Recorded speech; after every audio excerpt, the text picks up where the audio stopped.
I'm here a minute early so you guys can get on the line. Can y'all hear me? I hope so. So I'm gonna wait a couple minutes so we can get more people on. This is Nutrition Tuesdays, and we're talking about mental health, depression, anxiety, and nutrition. So we're going to take a few minutes to get some people on and talk about how nutrition can affect your mental health and how your mental health can affect your nutrition. Hi. So, I guess while we're waiting, I can tell you a little bit about my story with nutrition and depression and all these types of things. First off, I'm a little bit out of breath, sorry, because I was rushing, trying to get all this new information for you guys and make sure that you had up-to-date research. As always, I have all my notes here. I got my DM questions here and answers. I even have a book for you guys that I've used previously. And so, anyway, when I got diagnosed with mild depression years ago, at least maybe 7 to 8 years ago. I went through a bad breakup, and there was a lot of stuff happening besides just a bad breakup, just adjusting to adulting in general. And it was just a lot. It kind of just felt like there was a cloud over me. I don't know which character it is on Peanuts, like Charlie Brown, but he has that like dust of, it's like dirt he carries around. It's just dirt everywhere. I felt like there was just a cloud over me just all the time. So anyway, I went to the therapist eventually, and she said that she thought I had, just a mild form of depression, but it was depression, definitely. And so, I continued with therapy with her, and eventually moved to New York City almost 4 years ago at the age of 30. And I moved to go to NYU, and it was a big change for me. It was, very difficult for me to move from one city to the next. And on top of that, I was in grad school almost 10 years after I had graduated from undergrad. So that was a lot. And so I started feeling myself getting back into that fog of depression. So I went and I sought out another therapist, which is the therapist that I have now and that I see. Just not as frequently, but I still do make sure that I go and see her. And she's helped out a whole lot. So, depression is something that, and anxiety and, all kinds of mental disorders, happen pretty frequently in the US and around the world. It's just, we don't talk about it. And by we, I mean Americans. By we, especially, I mean African Americans in the community. We just don't talk about it. And it's something that we need to talk about more often. And so that is one of the reasons why I am choosing to talk about this subject right now. So what I am going to do is start and give you some information. All right. So I don't want to take up too much time because I know this is supposed to be quick, and that's that. So you can always catch this on my IG story a little bit later on if you're coming in late, and you can just catch the beginning of it then. But for those who are here, welcome and thank you for being here. So like I said earlier, nearly 1 in 4 Americans have some type of mental illness each year. So depression, anxiety, some kind of psycho illness, it happens 1 in 4 people. That is a lot of people. So it's not uncommon. And some doctors say that by 2020, depression will rank as the 2nd leading cause of debility right after heart disease, which is very powerful in itself. So you can see that depression is very big in our nation. So let's get right to it. Your brain is always on. There's no off switch for it. It's on in the morning, noon, and night, and when you're asleep. Yes. So there's no off switch to your brain. It's always working. If you're a healthy adult, and even if you're unhealthy, it's still working. So this means that your brain requires some type of fuel for it, okay? The fuel that it needs is food and oxygen too, and blood. But you get what I'm saying. You need food. And so what you put in yourself, what you put in your body makes a big difference. Think of it as a car. This is the car analogy. Roll with me, walk with me, okay? So the type of fuel that you put in your body makes your body, a la car, run differently, okay? So if you're having an expensive car, you're not gonna put some regular gas in there, or you're not supposed to put regular gas in there, let me say that. It functions best when you have premium fuel in your body. And the same thing goes when you're putting fuel in your body. You want to make sure that everything is premium, okay? So lots of fruit, vegetables, vitamins and minerals, all the stuff that's good for your brain. If you're putting foods that are not good for your body, it's going to essentially affect your brain. It can cause you to have waste, which are, a bad form of antioxidants, which can damage cells in your body, okay? And that's kind of like what we were talking about before with the cleansing.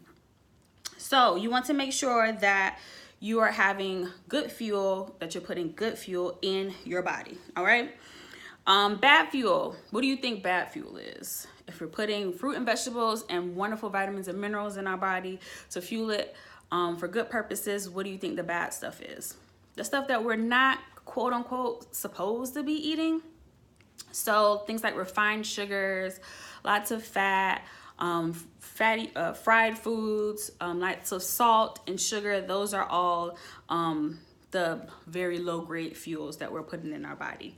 Okay, and some studies, a lot of studies have also found the correlation between food and mental illness and mental health, and the symptoms of mood disorders such as depression. So what you need to get from that is bad fuel can exacerbate or increase some types of mood disorders. So you want to try and put more good fuel in your body and less bad fuel in your body. So we're finding out different ways that fuel is used in your body, especially in your gut. Okay, so how you feel and the foods you eat are because of what you eat and what you feel and things like that. And so this may get a little bit sciencey, but I want you to kind of understand what I'm saying. Okay, so serotonin is a neurotransmitter that helps regulate sleep and appetite and moods and inhibits pain. Now, 95% of the serotonin in your body is produced in your GI tract, in your stomach. Your GI tract, not your stomach, which is lined with hundreds of thousands of cells. So it makes sense that what's going in your stomach, it doesn't just help digest the food, but also it can guide your emotions, because that's where the serotonin is produced. Okay, you follow me so far? All right. So you want to make sure that you're putting good bacteria inside of your intestines, so you're having better emotions, better feelings, instead of having bad foods in there, which can produce less serotonin. Okay, so people who take prebiotics tend to have a better sense of feeling. Anxiety levels go down a little bit. Their perception of stress goes down. Your mental outlook improves compared to people who are not taking prebiotics. So prebiotics are a form of good bacteria that are in your gut, which will produce the serotonin, which will in turn make your emotions feel a little bit better. All right, hope y'all following me so far. So let's go to diets.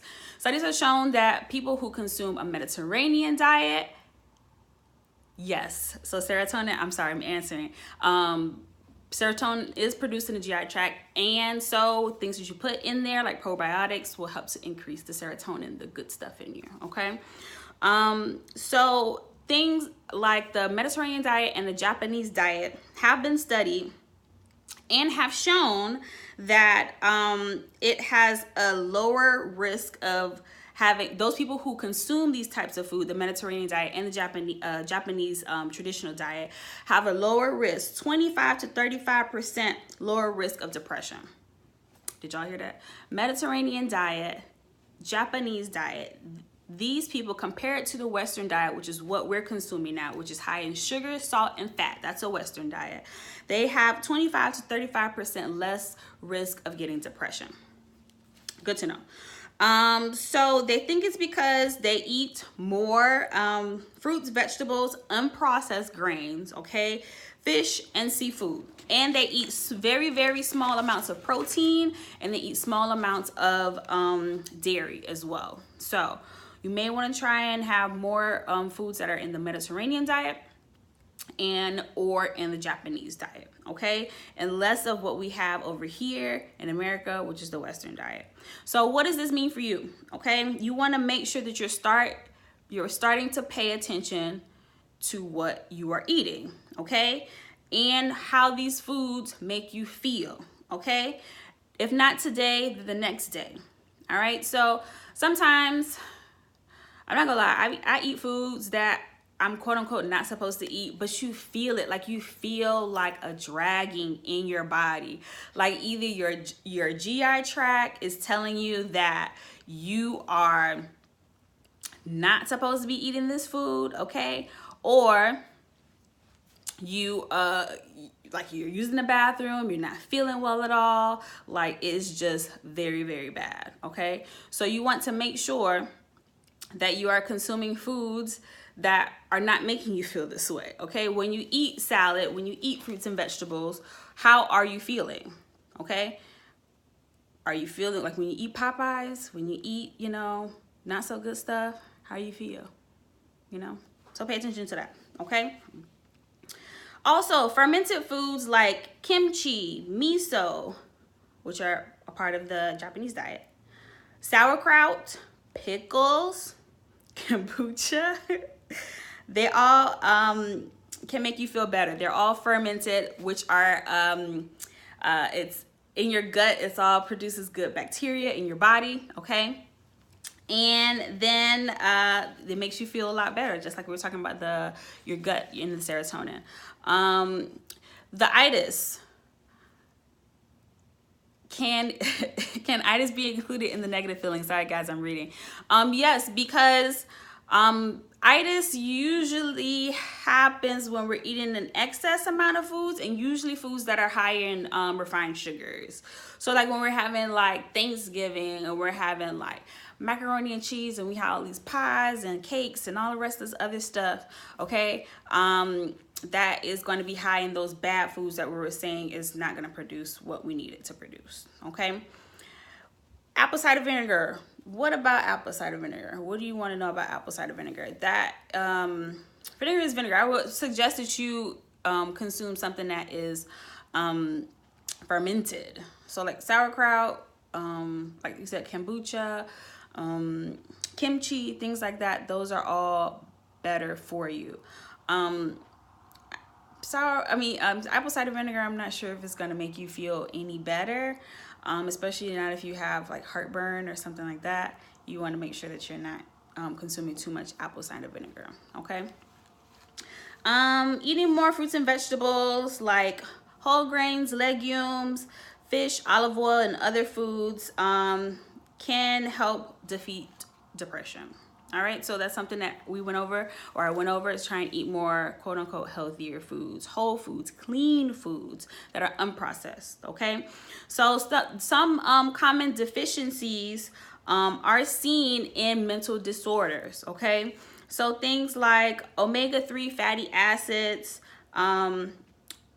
vitamin B, all the different type of vitamin Bs, different minerals, amino acids, things like that are, if you have a lower amount of them in your body, then you can be at risk for depression. So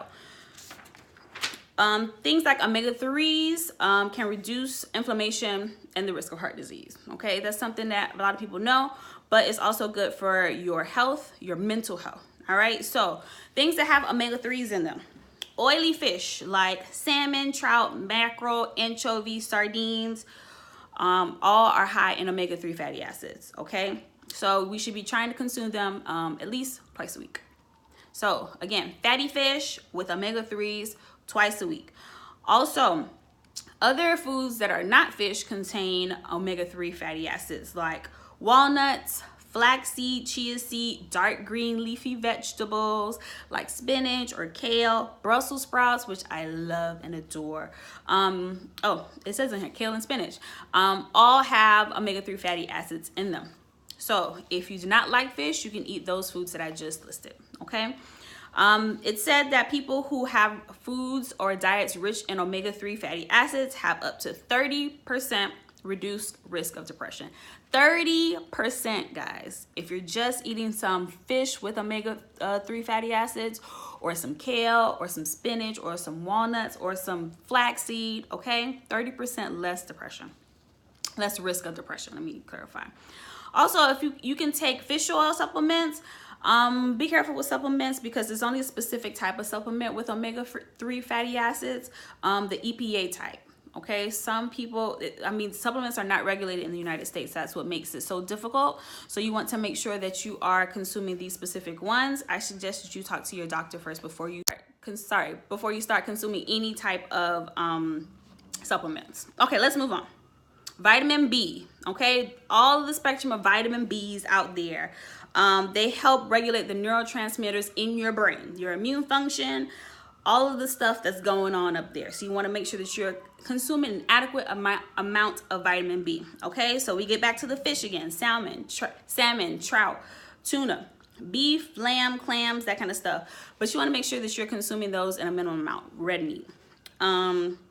Chicken, turkey, eggs, dairy, okay? If you are a vegetarian, then you want to make sure that you're consuming a B12 supplement, all right? Cereals have B12 in them, so you can have some of those as well. Folic acid, also, it's important for you to eat foods that are high in folic acid. People who are folic acid or have folate deficiencies usually have a higher risk of depression. All right, so try and get foods that have folic acid in them. Again, dark green leafy vegetables, legumes, whole grains, vegetables. All right. Vitamin D is important for brain functioning. All right, including your mood and critical thinking. Vitamin D. Okay. So again, fatty fish again, salmon, tuna. All right, they're occurring in them frequently. All right. Also, eggs and dairy, fortified, beverages, cereals. Sunlight is an amazing form of vitamin D. So please go outside and get some sunlight. It's recommended. Do I have this on here? I don't. So I think it's like, it says 10 to 30 minutes of sunlight a day at least. Okay. Now it's funny that we're even saying that you need to get 20 minutes of sunlight because the sunlight is there for half of the day. But a lot of people go from in their house to the car, to the parking lot, in the job, back to their car, driving to the house. So they're getting like hardly any sunlight at all. So you want to try and make sure that you are trying to get some kind of sunlight. That is the best form of vitamin D there, okay? Low levels of vitamin D are linked with depression. Low levels of vitamin D are linked to depression, okay? So make sure that you are getting lots of foods with vitamin D and sunlight, okay? Especially in the wintertime. Does make sense, yes. All right, so more seriously, there are other types of inequalities that contribute to mental health problems, I should say. So things like living in poverty, okay? Or living in poorer communities or having a poorer health are all associated with depression, anxiety, other types of stress, and other types of mental issues, okay? So these inequalities have been shown to have a lower nutrition. So if you have live in a poor neighborhood, other types of inequalities, live in poverty, or have worse physical health, then essentially you have poor nutrition. So it's linked together. So it can be associated with poor diet, And so you want to make sure that you are, trying your best to try and eat as good as you can. But there are other aspects like poverty where you just can't, there's something that you really can't change and do about that. Okay. We take a close look at people who are depressed, and all the studies are there, but we're trying to get more and more and more and more going, so we can link more things to depression and nutrition and your health. Okay, but the numbers are out there. It's showing about the serotonin, about the refined sugars and fats, and how that's all linked to depression and anxiety and mental problems. We're showing how the Mediterranean diet and also the Japanese diet is linked to a lower risk of depression. How the Western diet, eating salt and sugar and fat, how that increases your chances of having depression and anxiety and poor mental health. So you want to make sure that you're trying and consuming foods that are higher in omega-3 fatty acids, higher in the B vitamins, high in dairy, and high in folate as well. So that is a good part of it right there. Mental health is linked to nutrition, and nutrition is linked to your mental health. So I am going to take some questions now. Oh, my questions are right here. So if you have questions, make sure you DM me. All right. Let me know what questions you have and what topics you want to hear. All right. So KX Lake asks, how to combat antidepressant weight gain? That's a good question. Antidepressant weight gain is just a side effect of your depressants. Let's just start there. Most antidepressants that you take, the side effect is you're going to gain weight. But there are a couple that I read about that have a lower risk of having weight gain. Now, you want to talk to your medical professional about that first, because you don't want to just jump ahead and try something new. Your mental health is definitely first. You want to make sure if you have a good prescription going, you don't want to try and alter that, or you can talk to your doctor about trying to switch it up a little bit here and there. Okay. The best thing to do about that is to try and eat a better diet and try and exercise to combat the weight gain. Okay. So it's not inevitable for you to gain weight when you have antidepressants, but it's very, very common. All right. Kate's also asks how to be motivated. Okay. Stay consistent with working out and meal prep when you don't feel motivated. Okay. So what I would say is that when you don't feel motivated, which happens with all of us, you want to try and have some forms of ideas of what to do. So when you're feeling better and not feeling bad, try and make batch foods. Do you guys know what batch foods are? They're like when you make a big amount of food at one time. So for example, when I have leftover chicken, I make a soup, a big, huge pot of soup. I don't usually eat it all. I portion it out, put it in bowls and freeze it. Okay. So when you're feeling depressed, when you're feeling down, you don't have to cook anything. You can just thaw that out and freeze. Thaw it out and freeze it. Thaw it out and microwave it. And so then that's it. Also, when you're feeling a little down, you can have your go-to restaurants or places that you order to just right there on speed dial, so that you don't have to worry about what you're eating, and just know when I eat this specific food, I'm good. It's not high in calories. I can do that. Lastly, we got to be able to talk to our friends and our family so they can help us out. Okay. We need to have these conversations with our family about, I'm not feeling very well. I'm feeling a little down. Can you help me? Can you come over and cook some food for me? Can you order some food for me? Can you just do a little bit of something just so you don't feel like crap? When you're feeling really down or depressed, sometimes you don't feel like eating. Sometimes you overeat, okay? But those things all affect your mood, which is what we talked about just before this. So try and reach out to your family as best as you can, your good friends, to talk about what's going on in your life so they can be that person on speed dial to order you something to eat, to cook you a little bit of something so you won't be there not eating anything at all, all right? Why do people crave high-calorie foods when they're depressed? This goes back to the production of serotonin, all right? So foods high in sugar and carbs increase your serotonin. So it makes you have a sense of happiness in you. Are you happy?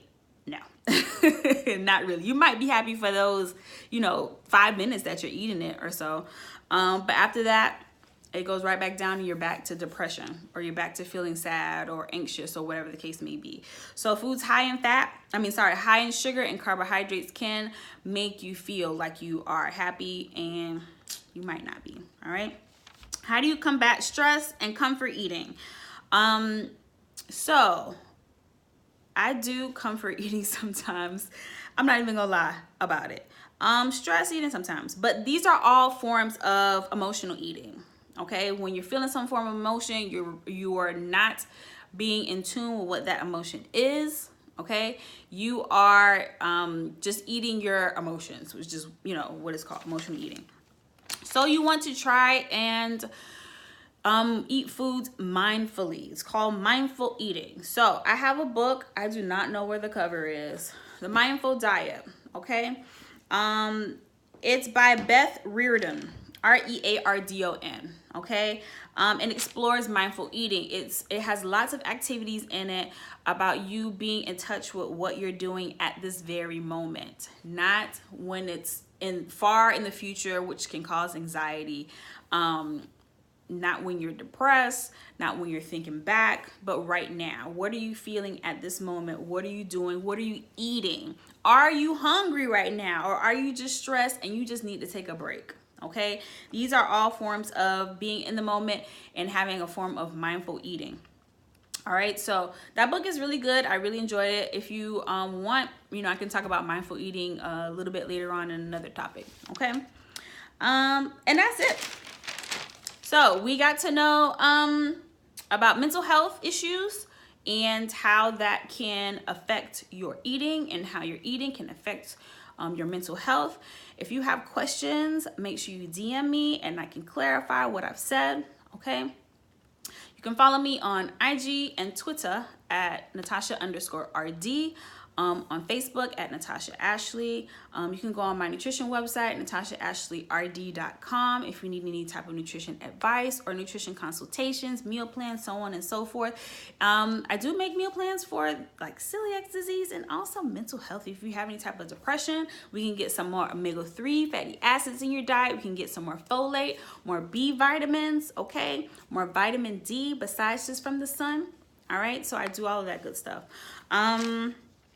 And also let me know what topics you want me to talk about. All right, we talked about the mindful diet.